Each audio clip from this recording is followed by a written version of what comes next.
Existe en el costillar de África un rincón del mar que pertenece al desierto. Aparenta no tener dueño. Su salvaje simetría alimenta la ilusión de un desgobierno geográfico, de una ausencia de límites y de distancias. Pero nada en el desierto es casual, nada caótico ni abandonado al capricho de los años. Es un abrazo perfecto, una comunión de arena y agua en dunas que avanzan hacia el mar desde el corazón del continente.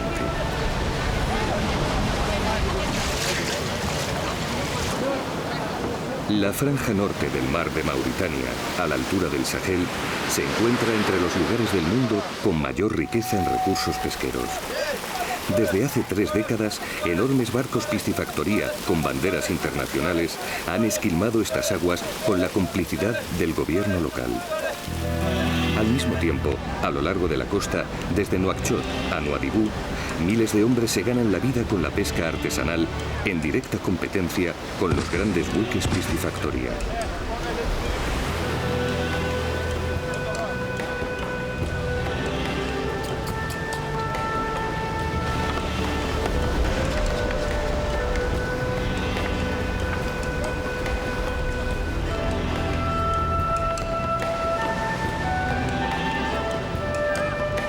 Hombres del mar es la historia, la vida de algunos de estos hombres y mujeres del litoral mauritano.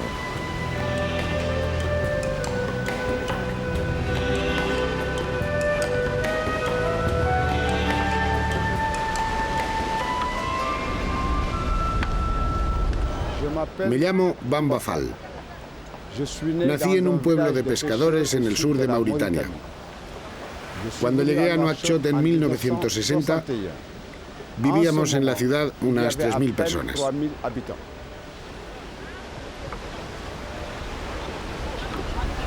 Los últimos 30 años de mi vida los he pasado en este lugar, el puerto de Nouakchott, el corazón de la pesca artesanal en Mauritania.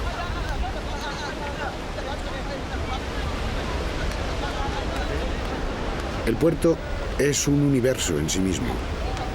Un mundo solidario de hombres que trabajamos por nuestra cuenta, sin ayudas externas, asumiendo en solitario la aventura del mar. Mi padre también fue pescador. Trabajó para un coronel francés que fue quien me enseñó a manejar ese idioma. Se me daban bien las lenguas extranjeras.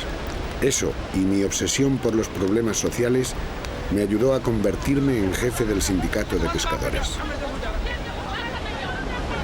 De mi mano nos aproximaremos al corazón de los hombres del mar.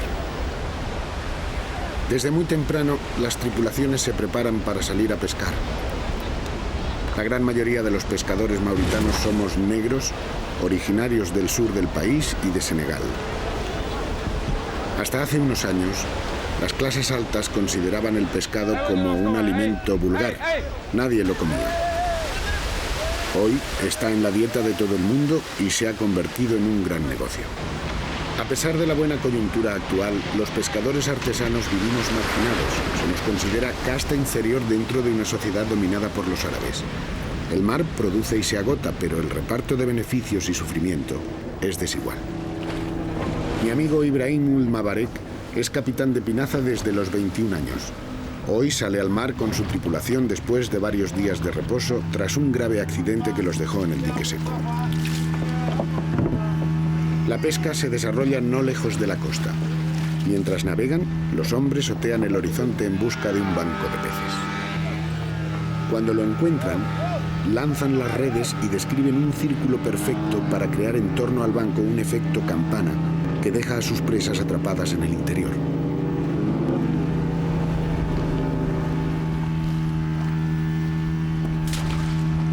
Mientras la tripulación principal trabaja desde la pinaza, una segunda embarcación tira a motor del otro extremo de la red. Ha de ser una acción rápida y enérgica para evitar que el pescado se escape.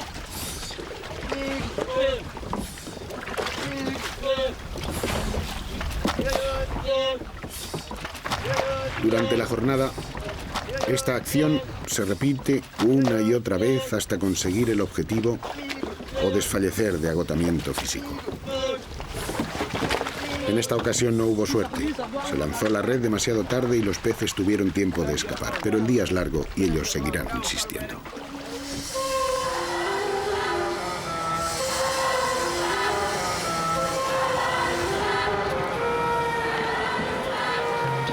Hace tan solo unos años, este lugar no existía. Mauritania sustentaba su economía sobre la extracción de mineral y en el pastoreo de los hombres del interior. La caída del precio del metal en los años 80 y la fulgurante sedentarización de los nómadas obligó a las autoridades mauritanas a mirar hacia el mar. La pesca artesanal es el ejemplo de cómo la sociedad civil, también en África de forma espontánea y solidaria, es capaz de sobrevivir a pesar de las dificultades.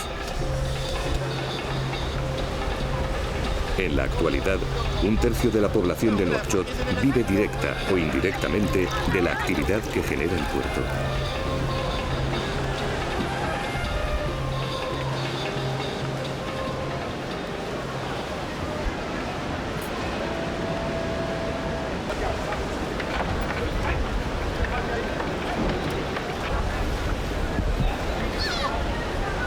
Si la pesca artesanal es un ejemplo de supervivencia social, Bamba Fall lo es de su lucha particular. Los Fall son la casta más baja entre los Wolof, la etnia a la que pertenecen, de origen cautivo y atados por la tradición a las tareas más duras.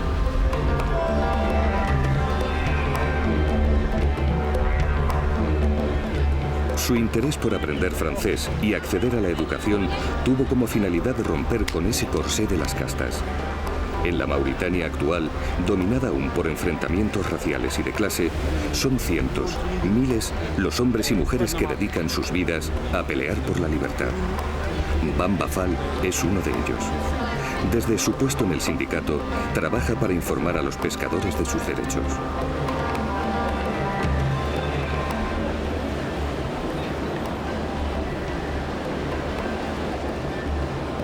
Sabir Tap es como un padre para mí. Es además el imán de la mezquita del puerto y el pescador en activo más viejo de Mauritania. Tiene 15 hijos y 4 mujeres.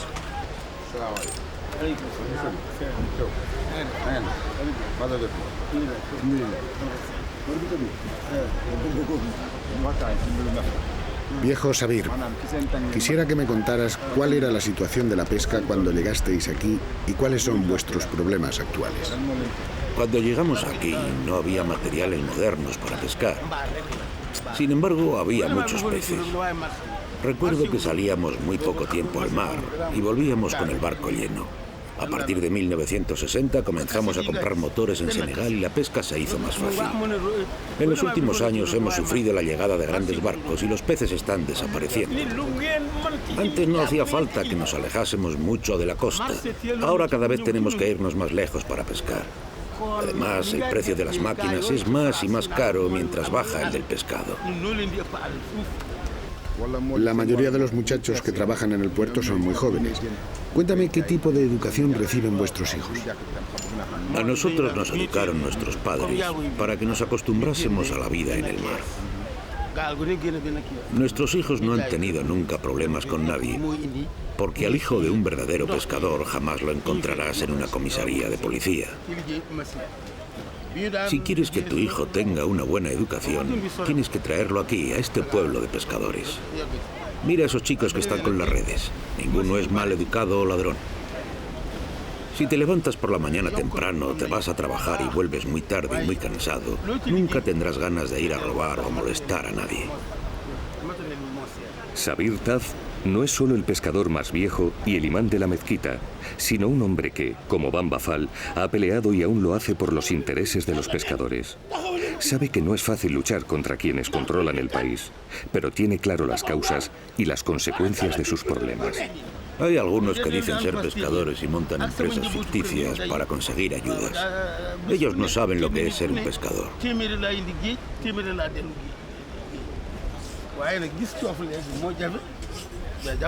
Existen otros que sí lo son, como los Ingrawen o los pescadores solitarios que trabajan por la costa. Ellos sí pescan de verdad. Nosotros llevamos toda la vida pescando. Somos un verdadero pueblo de pescadores.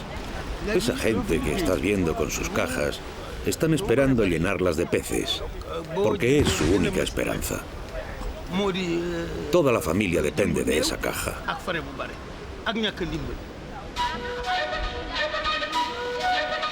Según estadísticas de las Naciones Unidas, el 80% de las labores productivas en África recaen sobre las espaldas de las mujeres.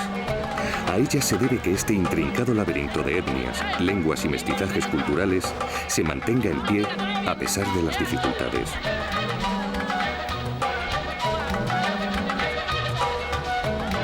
En la pesca artesanal son los hombres quienes trabajan mar adentro, pero una vez en tierra son ellas las encargadas de manipular y vender el pescado.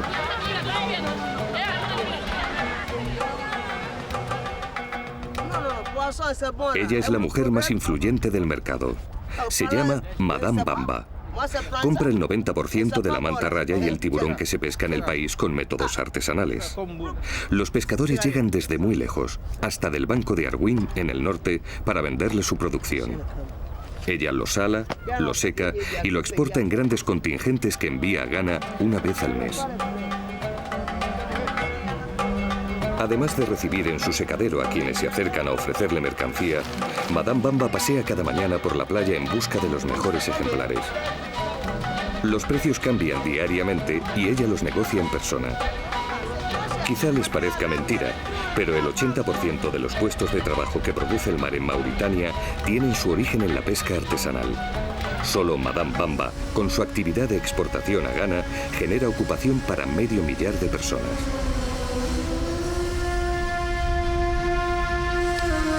A su alrededor y en torno a las cientos de mujeres que faenan en la playa, se desarrollan una serie de pequeñas labores encadenadas que dan vida a este mercado. El negocio del pescado fresco o congelado para la exportación está en manos de la oligarquía árabe.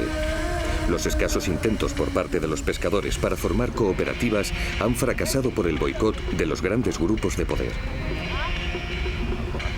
Iniciativas emprendedoras como la de Madame Bamba solo son posibles porque trabaja con pescados que se consideran de segundo orden y por el coraje indestructible con el que se enfrenta a las dificultades.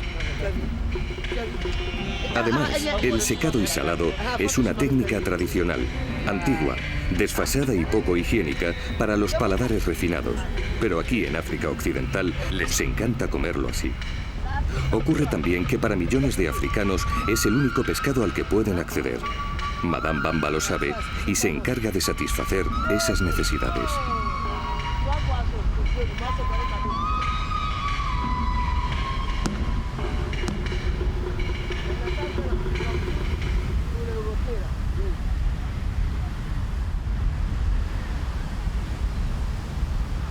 Give me fair receipt, man. Veggie receipt.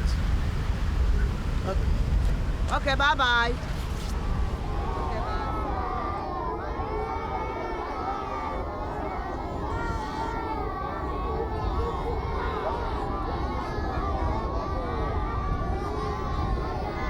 Mientras los padres trabajan, los hijos acuden a la escuela coránica que los mismos pescadores mantienen en una esquina del puerto. En un país que dedica más del 20% de su presupuesto a gastos militares, la educación sistemática es un privilegio al que solo accede una minoría. Las escuelas coránicas dirigidas por marabouts suplen de algún modo estas carencias. En ellas los niños aprenden gramática, aritmética y las principales nociones religiosas del Corán. Pero en el mundo moderno, vertiginosamente cambiante también en Mauritania, esa educación resulta insuficiente. Solo los padres dispuestos a realizar un gran esfuerzo económico pueden enviar a sus hijos a la escuela de segundo grado y raramente a las niñas. Ellas permanecen en casa preparándose para convertirse en dóciles esposas. Y la mayoría no accede a cursar estudios superiores. Aún hoy, las normas sociales imperantes obligan a las niñas, por arreglos entre familias, a contraer matrimonio a la edad de 8 o 9 años. En el año 2001, solo un 3% de las mujeres mauritanas han podido librarse de ese matrimonio. Estos niños que ahora recitan suras del Corán tienen una esperanza de vida de 45 años. Tan solo 45 años para luchar por un mundo más justo y solidario que el vivido por sus padres.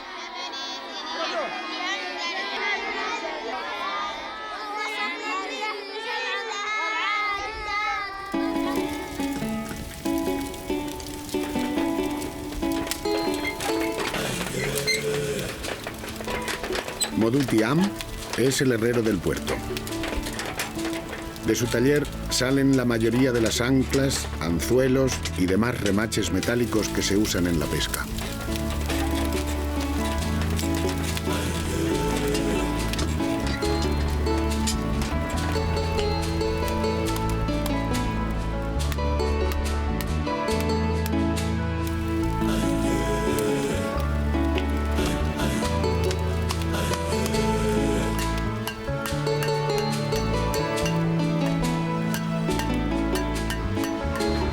Es muy raro el día que no paso a visitarle.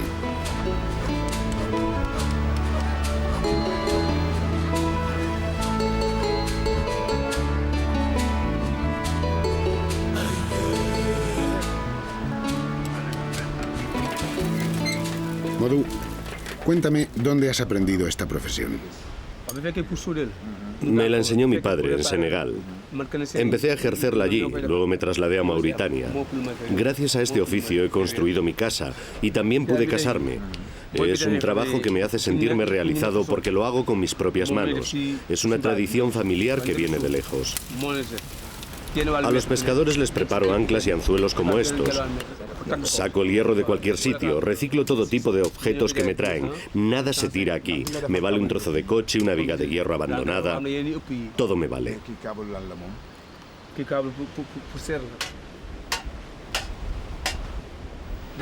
Háblame de tu hijo Abdul. ¿Él acude al colegio o solo aprende la profesión aquí contigo? Ahora no está en el colegio porque son vacaciones. El día que abran volverá para estudiar. Cuando cierran prefiero tenerlo aquí conmigo, si no se pelea con sus amigos. En la calle no hay quien le vigile ni cuide de él, no tiene quien le dé consejos. Él solo obedece a sus padres. Además, si triunfan los estudios, que es lo que deseamos todos, bien, pero si fracasa sería mejor que estuviera preparado para esta profesión.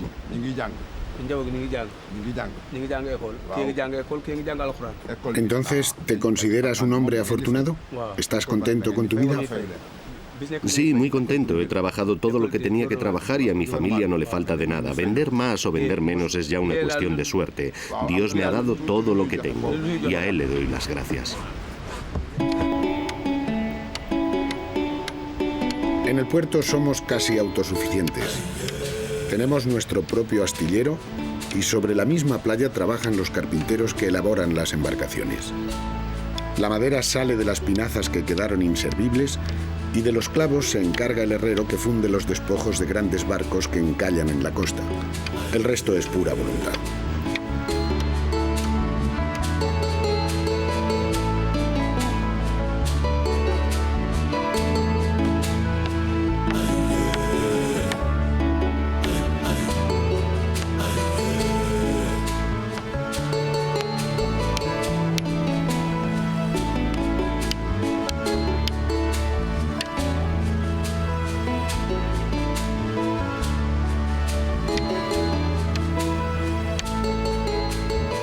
Cada año, las pinazas son remozadas y pintadas de nuevo.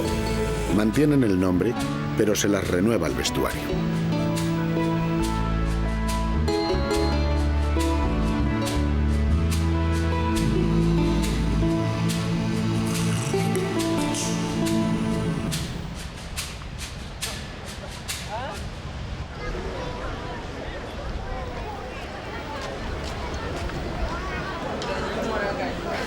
En África, los viejos pescadores retirados componen un grupo muy especial. Permanecen muy activos. No les arrinconamos, sino que aprovechamos su sabiduría y experiencia para continuar lo que ellos dejaron. En el mercado de pesca artesanal tienen su sitio. Un espacio en el que cada tarde se reúnen para charlar sobre los problemas que les preocupan. Su opinión es ley para nosotros. Cuando ejercía como pescador, además yo era profesor de niños pequeños. Al terminar de faenar, iba al colegio para dar clase. Eso era en el sur, donde nací. Luego me vine para acá y continué haciéndolo. No había nadie. Tuvimos que levantarlo todo de la nada. Cuando llegamos, en este lugar había más chacales que personas.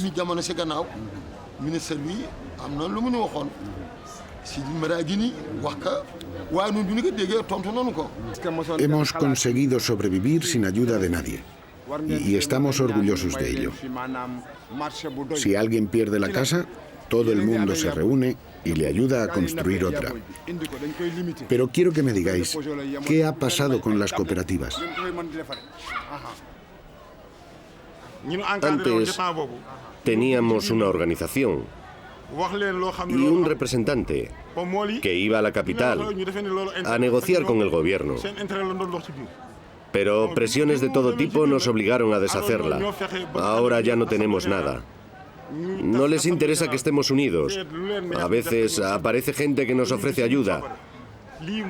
Y esas ayudas se van, sabe Dios dónde.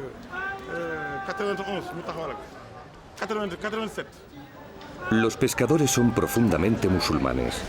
Musulmanes sinceros y devotos que realizan con minuciosidad sus 5 oraciones diarias y cuya máxima aspiración en la vida es poder ir algún día a la Meca. El Islam que se practica en África Occidental es un Islam moderado y sincrético. La mezcla de tradiciones animistas con el intelectualismo sufí han producido un culto dominado por fetiches y santones vigorosamente rechazados por la ortodoxia musulmana.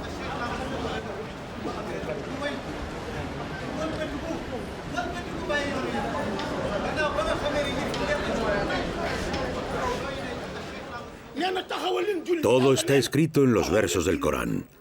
La oración es obligatoria para los musulmanes. Solo la oración y la solidaridad entre nosotros pueden ayudarnos a vencer las dificultades. Hay pescadores que embarcan y nunca regresan. Se mueren. No hay explicación para ello. Es mandato de Dios. A veces, marido y mujer discuten. Y poco a poco se convierte en un problema muy grande. Lo que empezó como algo sin importancia se vuelve una tragedia familiar y termina en divorcio. Eso no es mandato de Dios. Eso es culpa nuestra. Debemos estar unidos y confiar en Dios. Ese es el camino. Mi querido maestro Sabir Tab es uno de esos viejos africanos que cuando muera se llevará consigo siglos de experiencia.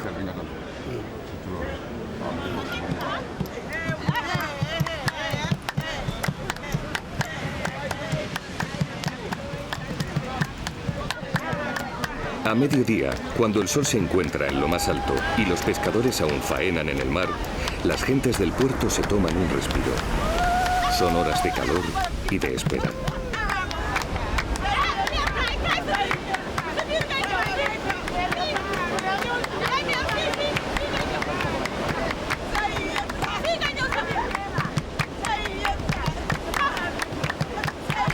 Los mauritanos son uno de esos pueblos doctorados en las ceremonias de lo inútil, maestros en la maravillosa estrategia de distraer al tiempo. El teatro de la vida en Mauritania sería falso sin las partidas de naipes y los interminables carruseles del té. No hay reunión sin juego de cartas, ni silencio que no sea roto por el bullir del agua hirviendo en el fuego.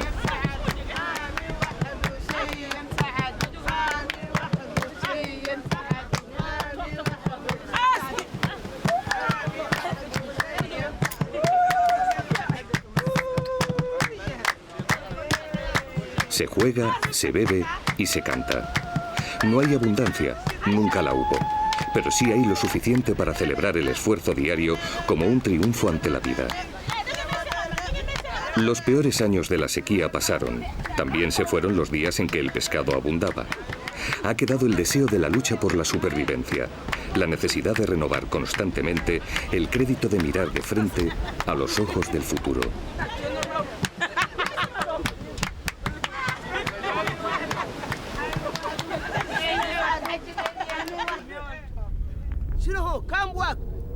Al atardecer, Madame Bamba ya tiene pescado suficiente y está ultimando su envío mensual a Ghana.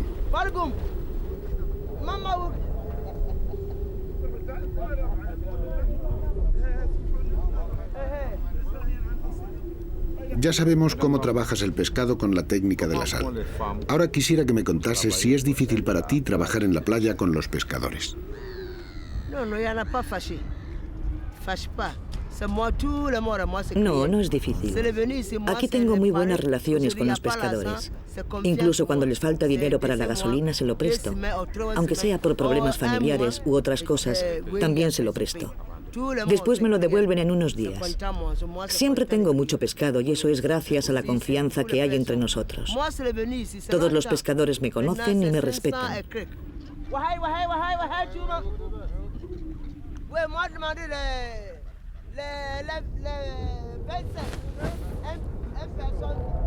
Salam alaikum. Come work. Salam alaikum. Wahai? 15. Say 15. Okay, right. 15 bucks. You're right. Okay. Tú trabajas aquí en la playa. ¿Quién se encarga de tus hijos y de la cocina en tu casa? En mi casa yo misma cocino. Hay una muchacha que me ayuda, pero la cocina siempre la hago yo. Y también me ocupo de mis hijos. Tengo 6. 3 viven en Ghana y los otros 3 conmigo. El mayor me ayuda aquí con el asunto del pescado. Mi marido vive en Ghana, es muy viejo. Viene una semana, supervisa que todo esté a su gusto y luego se marcha de nuevo durante 3 meses. Yo llevo el negocio y la casa. A mí me gusta ver la televisión y escuchar música de Ghana, pero no tengo tiempo. El trabajo es muy cansado, me fatigo mucho. ¿Sois solidarias entre las mujeres? Sí. Todos trabajamos juntos, las mujeres y los pescadores. Cuando alguien necesita ayuda, los demás nos acercamos a ayudarle. Antes nadie salaba el pescado aquí. Yo fui la primera en hacerlo y he enseñado a todos los demás que ahora trabajan conmigo.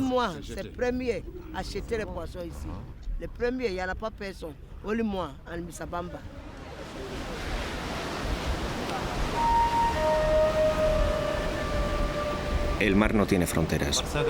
Es enorme. Y los barcos grandes pueden llegar hasta donde quieran.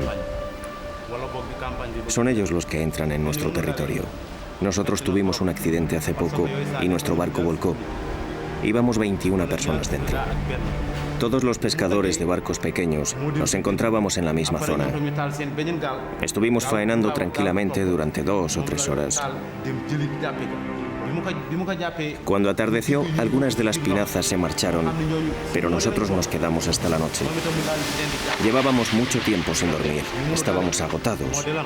Además, no habíamos pescado mucho. En esos momentos el trabajo se hace duro y solo regresas a tierra para dejar el pescado y volver a por más inmediatamente. Aquella noche comenzó a llover y cuando llueve hay que dejar de pescar.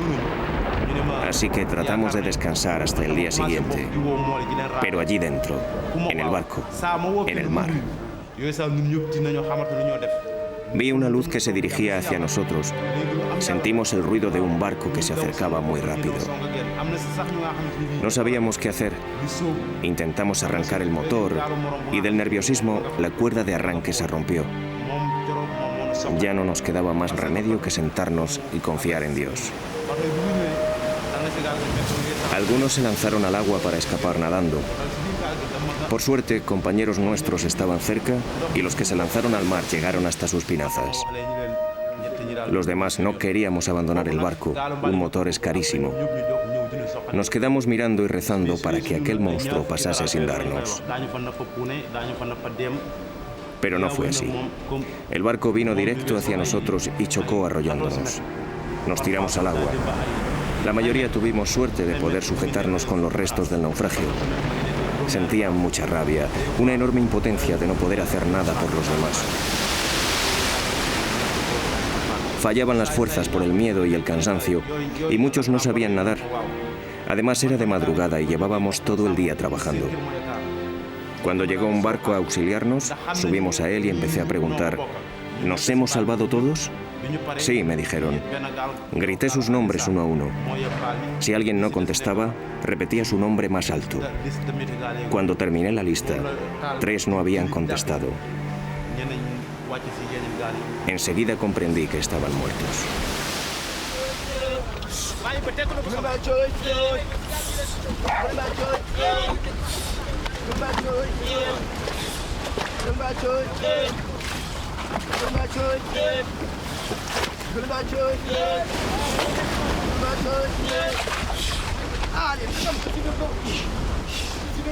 Después de una mañana de duro trabajo, los pescadores ven recompensado su esfuerzo y tiran de la red con energía porque saben que viene repleta de peces.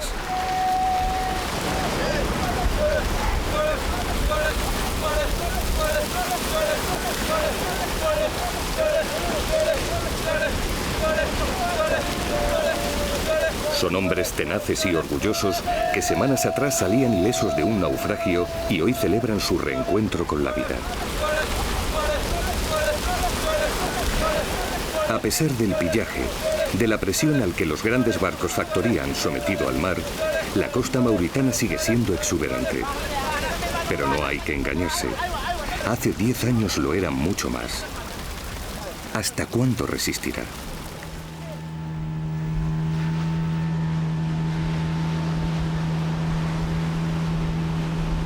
El regreso a la playa es un momento de gran satisfacción. En una buena jornada se puede llegar a sacar más de 1 tonelada de pescado. Pero incluso en las mejores condiciones, en un día como hoy, este duro trabajo no permite a los pescadores más que una subsistencia al límite. Un barco lleno como este dejará a cada pescador una humilde ganancia de 500 pesetas. Al dueño, que normalmente es uno o varios de los pescadores, muy poco más. Lo justo para pagar el gasóleo y los desperfectos del material. Un motor cuesta casi 250.000 de pesetas y la pinaza 200.000.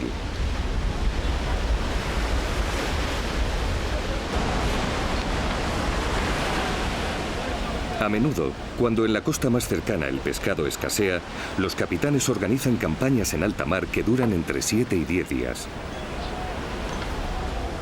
Las embarcaciones son las mismas, pero las condiciones aún más duras. Comiendo, bebiendo y durmiendo dentro del barco, en manos del viento o en peligro de ser arrollados por los grandes buques. Hasta 1982, los pescadores recibían algunas ayudas. Luego, estas ayudas cambiaron de manos para ir a parar a los nuevos ricos que, con las subvenciones, han montado sus propias flotillas.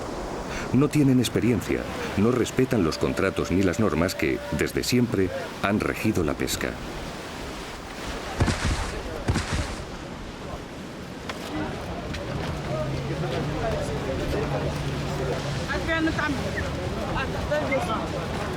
Solo una mínima parte del pescado que se produce en el mercado artesanal se destina a la exportación. El resto se envía en coches hacia el interior del país. El parque móvil que se utiliza para el transporte del pescado no es precisamente de primera mano. Cuando en Europa un vehículo ya parece estar para el desguace, a ese mismo vehículo aún le quedan 20 años de vida africana.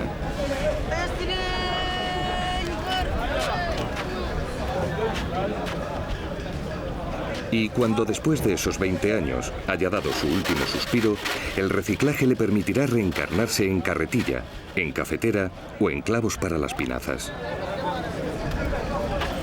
Hasta África llega de Europa todo aquello que no sirve. Los africanos se encargan de resucitar los objetos, de devolverles la vida con la astucia que provee la necesidad. Es el momento de la mecánica mágica.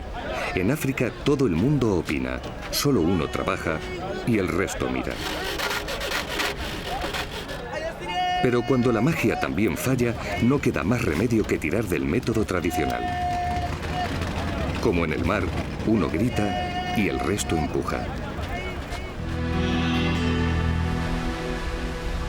Al atardecer, toda actividad se detiene y el universo de esta ciudad, dentro de la ciudad, se adormila para cumplir con el rito del tiempo. Mañana no será otro día, sino el mismo. Los mismos rostros, las mismas dificultades y el mismo deseo de supervivencia.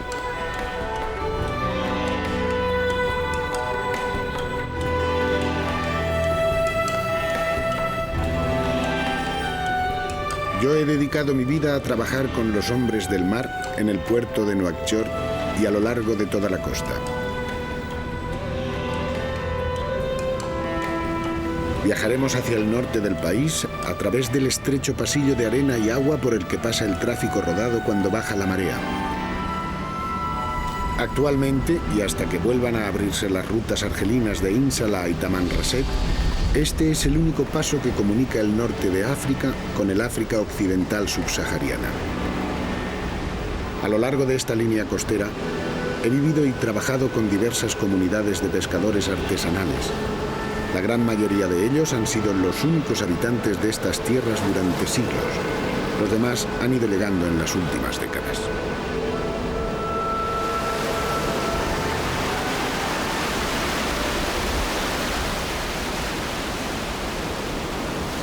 Mohamed Levi es uno de los numerosos pescadores solitarios que viven y trabajan en la costa mauritana. Es originario de Latar, en el interior del desierto. Pero su amor a la aventura, a los horizontes abiertos, le hicieron abandonar hace ya 15 años la vida nómada y se trasladó al mar para vivir de la pesca. Su familia, su mujer y 3 hijos viven en Nouakchott. Él pasa en la soledad del mar 2/3 del año. Mohamed Levi no sabe nadar. Pesca sobre todo tiburón y mantarraya que luego vende a Madame Bamba. La aleta del tiburón va destinada a comerciantes chinos que la exportan a su país. Yo estoy aquí para trabajar, pero mi corazón está en el campo. Echo de menos la familia. Pero voy a Nouakchott 2 o 3 días al mes para vender el pescado allí y los veo. Al interior ya casi no voy, pero a veces me viene al recuerdo el desierto. Aquí se consigue vivir dignamente, pero es duro. Tiene momentos buenos y momentos malos. A veces pasan semanas enteras sin que entre un solo pez y otras no doy abasto con lo que llega. No hay reglas fijas, hay que estar atento y esperar tu oportunidad. Me paso las horas del día mirando las redes y el mar, buscando señales de que los peces han decidido acercarse a la orilla. No recibo ningún tipo de ayuda. Por aquí cerca hay otros compañeros que pescan de la misma manera que yo y en ellos me apoyo. Entre nosotros nos ayudamos. Nadie sabe que estamos aquí, solo Dios. La radio es la única manera que tenemos de estar comunicados con el mundo exterior. Con ella escucho las noticias y música. La música es lo que más me entretiene. Hacia el norte, subiendo en paralelo a la línea costera, el encuentro del agua y la arena es aún más salvaje, más violento y dominado por una belleza concisa y brutal. A partir del Cabo Timidist se entra en el llamado Banco de Arguin, un territorio de mares poco profundos que ocupan el antiguo estuario de un río ya seco. Desde 1976 es parque nacional con el fin de proteger a los millones de aves que cada invierno llegan desde lugares tan lejanos como Europa y Siberia. Es una tierra dura frente a un mar rico y de una fragilidad infantil.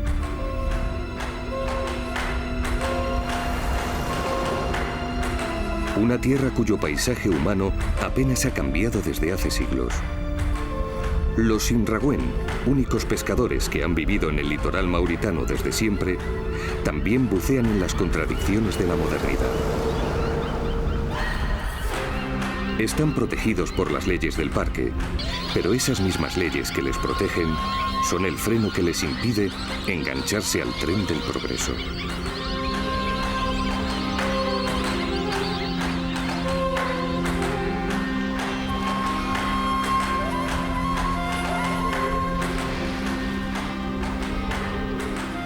Mohamed Uma es uno de los 800 Sinragüen que viven en el Parque Nacional Banco de Arguin. Hoy, como cada mañana, se ha levantado al amanecer para acudir en busca del sustento diario. La pesca es el único medio de vida que les está autorizado por las leyes del parque, y solo bajo unas normas muy estrictas.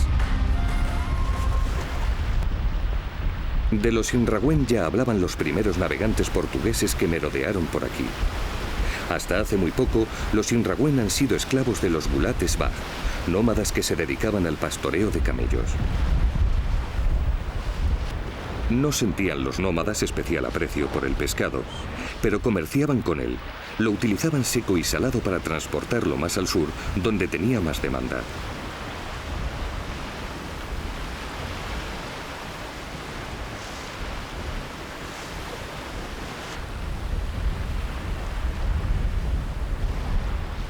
Ellos fueron los primeros en comerciar con los cristianos, ofreciéndoles también plumas de avestruz u oro a cambio de pólvora. Los tiempos han cambiado, pero las estructuras siguen siendo muy similares. Los Gulates Bag, en su mayoría, han abandonado el nomadismo para situarse en puestos de privilegio de la administración o de la moderna estructura económica. Y los Sinrawen continúan manteniendo una sutil relación de servidumbre hacia sus antiguos amos.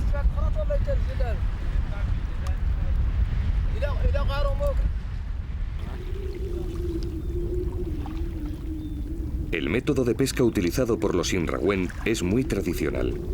Una vez en la orilla, los hombres buscan un banco de peces. Actúan con discreción, en silencio, acechando a sus presas como auténticos gatos del mar. Los equipos suelen estar compuestos por 6 hombres. 3 de ellos trabajan en el agua cargando las redes. Los otros 3 lo hacen por la orilla. Mientras unos rodean a los peces, los otros golpean el agua hasta conducirlos a la red. Ha de ser una acción rápida y conjuntada, marcando los tiempos de manera que el pescado no encuentre otra salida que la pared de nylon. Los Sinrawen siempre han pescado así, desde la orilla. La ayuda de las embarcaciones con vela latina es reciente. Fue introducida por marinos canarios a finales del siglo XIX.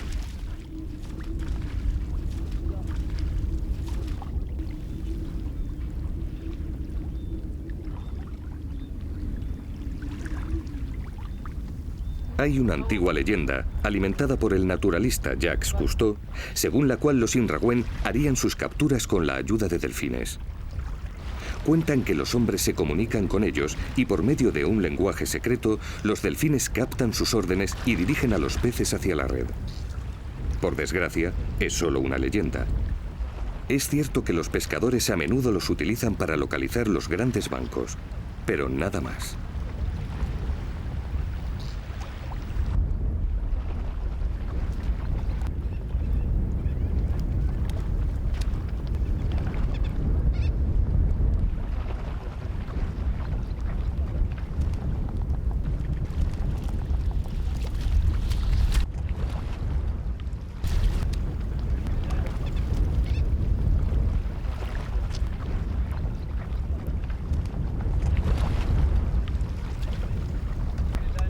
El mujol es la especie que con mayor frecuencia capturan los Sinrawen.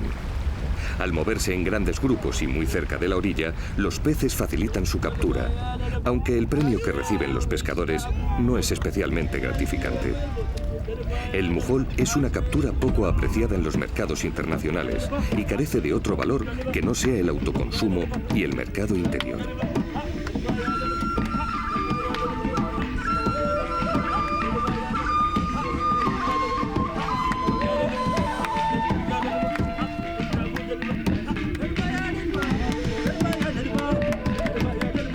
Los Sinrawen parecen habitar en una burbuja del tiempo, en un universo de idílico romanticismo. Pero nada más lejos de la realidad. Tras las apariencias, se esconde el conflicto.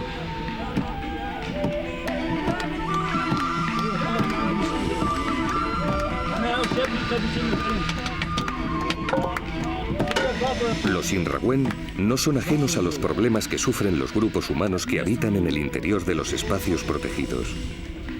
¿Cómo combinar su derecho al desarrollo con el cuidado del medio ambiente?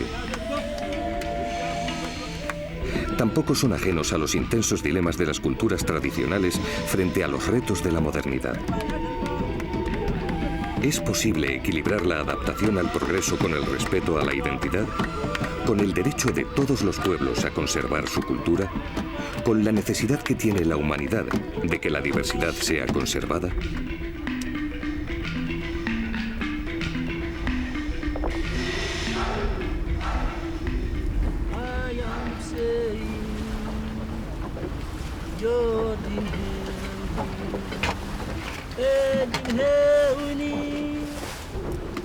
You are a star.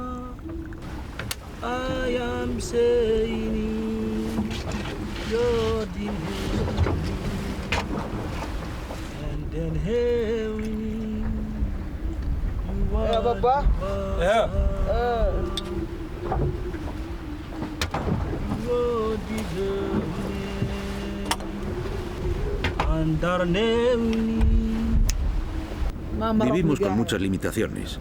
Solo podemos usar ciertos tipos de redes. Tenemos prohibidos los motores y también pescar las especies más rentables, como el tiburón o la mantarraya. Sabemos que es por el bien del parque, pero no recibimos a cambio casi ninguna compensación. ¿Y podéis ganaros bien la vida en esas circunstancias? A nosotros nos prohíben los motores y luego nadie controla que otros barcos de fuera entren al parque y hagan todo lo que nosotros no podemos. Estamos atados de pies y manos. Nos es imposible progresar y el pescado sigue desapareciendo por no controlar a los que de verdad acaban con él.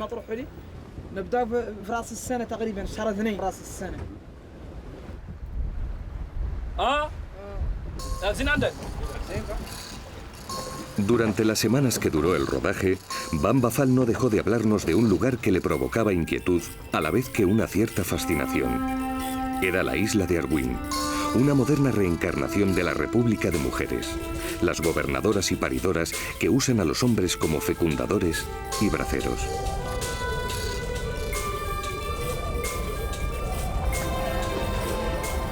Siempre me ha gustado venir a este lugar. No porque sea especialmente atractivo, que no lo es, sino por la fuerza de las mujeres que viven en él. La isla de Arwin está situada en el extremo norte de la reserva natural, cerca ya de la península de Cabo Blanco y la ciudad de Nuadhibou. Es un lugar inhóspito y de difícil acceso, donde la naturaleza se muestra implacable con los débiles.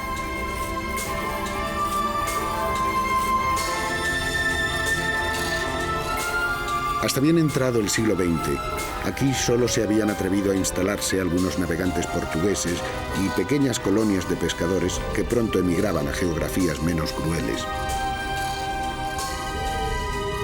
Los portugueses construyeron un fuerte en el siglo XV y sobre las ruinas de esa fortaleza la señora Mabarca y sus hijas han levantado el pueblo de Agadir. Aquí viven actualmente unas 100 personas, todos hijos, nietos o bisnietos de la gran matriarca. Ella pertenece a la tribu de los Baracalá, considerados gente guerrera y con atributos mágicos. Cuando se instaló en la isla, lo hizo con un puñado de hombres que cumplían el papel de amantes y mano de obra trabajadora. Su energía y fuerte personalidad le permitió ganarse el respeto de todos y levantar un poblado donde solo había piedras. A mi llegada, la señora, ya octogenaria, se encontraba muy enferma y me fue imposible verla. Sus hijas, sobrinas y nietas me recibieron con amabilidad. Me gustaría saber cuándo llegasteis aquí y cómo os organizasteis al principio.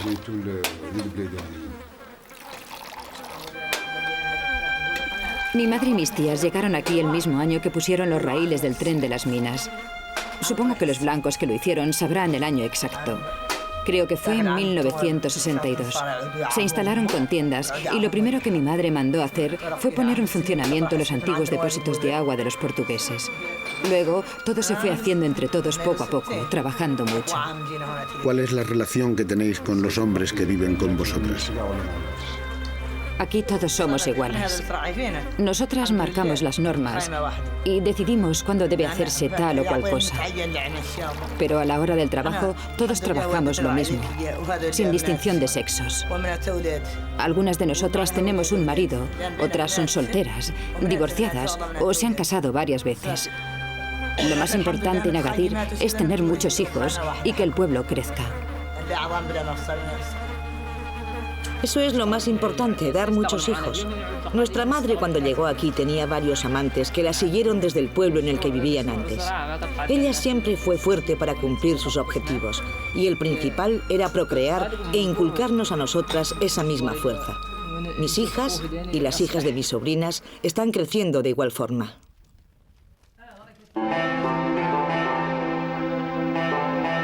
Nuestro viaje a lo largo de la costa norte de Mauritania se acerca al final. Han sido 400 kilómetros de un litoral salvaje y hermoso, de una tierra bellísima y de un pueblo dejado de la mano de Dios.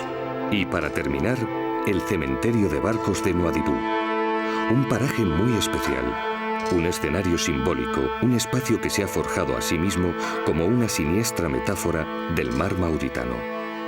La ciudad de Nouadhibou, conocida durante los tiempos de la colonia como Port Etienne, se desarrolló en los años 80 para albergar las instalaciones que debían impulsar la pesca industrial. Pero presiones de todo tipo, arbitrariedades y gestiones irregulares han sido la tónica habitual de ese desarrollo.